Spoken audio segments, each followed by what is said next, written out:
என்ன பண்ணிகிட்ருக்கேன்னு பார்த்தீங்கன்னா பொதிச்சோறு தான் ரெடி பண்ணிகிட்ருக்கேன். இந்த பொதிச்சோறில் நான் என்னெல்லாம் வச்சுருக்கேன்னா பீட்ரூட், கத்தரிக்காய் பொரியல், சம்மந்தி, பப்படம், அப்புறமா உள்ளி, பச்சை மிளகாய் போட்டு பொரிச்ச முட்டை. இது கூடவே மீனும் பொரிச்சு வச்சு சாப்பிட்டோன்னா சூப்பராக இருக்கும் நண்பர்களே. என்ன ஒன்று இன்னைக்கு மீன்காரனா மீன் கொண்டு வரல, அதனால தான் மீன் வாங்க முடியலை. சரி இருக்கிறத வச்சு பொதிச்சோறு ரெடி பண்ணியாச்சு.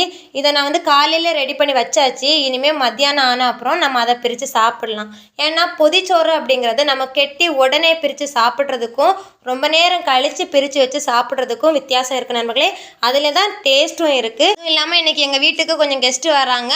அவங்களுக்கும் இந்த பொதிச்சோறு தான் இன்றைக்கி மதிய சாப்பாடாக இருக்க போகுது நண்பர்களே. பண்டெல்லாம் பார்த்தீங்கன்னா எங்கள் அம்மா எங்கேயாச்சும் நாங்கள் யாத்திரை போகிறோம்னு சொன்னாலே உடனே இலையை அறுத்துட்டு வந்து வாட்டி கொஞ்சமாக சோறை எடுத்து வச்சு என்ன இருக்கோ இல்லையோ கூட்டு பொரியல் இல்லாட்டியும் ஒரு சம்மந்தி அரைச்சி வச்சு பொதிஞ்சு ஒரு பொதிச்சோறு தந்து விட்டுருவாங்க. அந்த பொதிச்சோறு கூட டேஸ்ட்டு தான் நண்பர்களே.